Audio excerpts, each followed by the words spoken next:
Hello all! ఈ వీడియోలో 'ఎనోలా homes 3' movie review అయితే తెలుసుకుందాం. రీసెంట్‌గానే నెట్‌ఫ్లిక్స్‌లోకి అయితే స్ట్రీమింగ్‌కి వచ్చింది. తెలుగు డబ్బింగ్ కూడా అవైలబుల్‌గా ఉంది. అండ్ డబ్బింగ్ కూడా బాగుంది. అండ్ మూవీ రన్ టైమ్ వచ్చేసి 1 అవర్ 48 మినిట్స్ అయితే ఉంటుంది భయ్యా.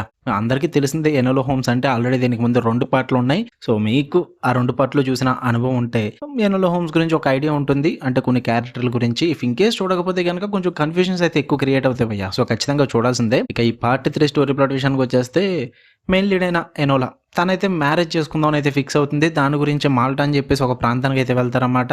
అక్కడికి వెళ్ళిన తర్వాత తన బ్రదర్ అయిన షెర్లాక్ హోమ్స్ అయితే కిడ్నాప్ చేయబడతాడు.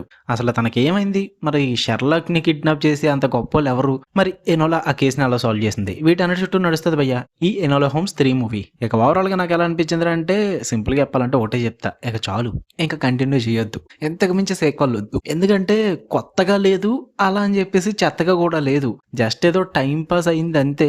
అది కూడా చాలా బోరింగ్ అనిపించింది. కొన్ని సీన్స్ మాత్రం చాలా బాగా వర్కౌట్ అయ్యాయి.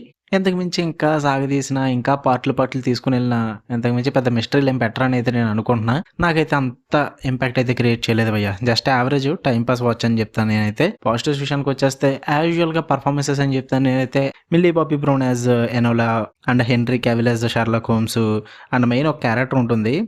I don't want to reveal that. ఆ క్యారెక్టర్ పేరు చెప్తే మీకున్న ట్విస్ట్ కూడా రివీల్ అయిపోద్దనమాట. సో, ఆ క్యారెక్టర్ గురించి చెప్పట్లేదు. విలన్ క్యారెక్టర్ అన్నమాట. పర్ఫార్మెన్స్ అయితే సూపర్‌గా ఉంటుంది. మీరు చూస్తే అర్థమవుతది.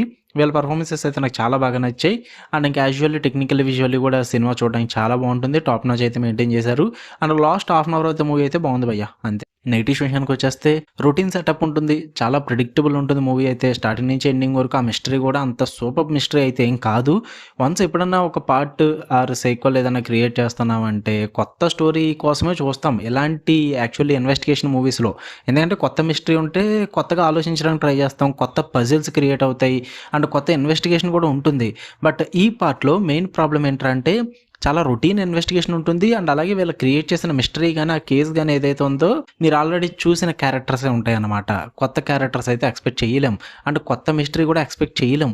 చాలా ప్రెడిక్టబుల్‌గా ఉంటుంది. అండ్ ఆ మిస్టరీ కూడా అంత ఎంగేజింగ్‌గా అనిపించదు. ఇదే బిగ్గెస్ట్ ప్రాబ్లమ్ ఈ మూవీకి. దానివల్ల మీరు కూడా గెస్ చేస్తూ ఉండలేరు. జస్ట్ అలా చూస్తూ ఉంటారు అంతే తప్ప ఆ స్టోరీతో ఇన్వాల్వ్ అవ్వరనమాట. అండ్ ఎమోషనల్లీ కూడా కనెక్ట్ అవ్వలేరు. అండ్ చాలా ఫెమిలియర్‌గా అనిపిస్తది. ఆ ఇన్వెస్టిగేషన్ పోర్షన్స్ ఇవన్నీ కూడా.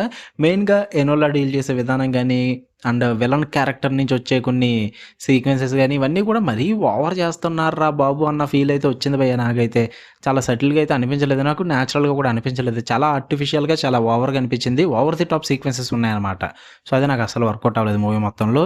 అందుకే నాకు ఓవరాల్‌గా average watch, time pass watch అనిపించింది. సరదాగా టైమ్ పాస్‌కి ఏం లేవు, తెలుగు డబ్బింగ్‌లో చూస్తాము అనుకుంటే ట్రై చేయండి. You can watch it. ఫ్యామిలీతో కూడా చూడొచ్చు. ప్రాబ్లమ్ ఏం లేదు. మీకు కనుక వీడియో నచ్చితే లైక్ చేయండి, షేర్ చేయండి. మీ ఒపీనియన్స్ కూడా కామెంట్ చేయండి. మళ్ళీ నెక్స్ట్ వీడియోలో కలుద్దాం. Until then love you all. By.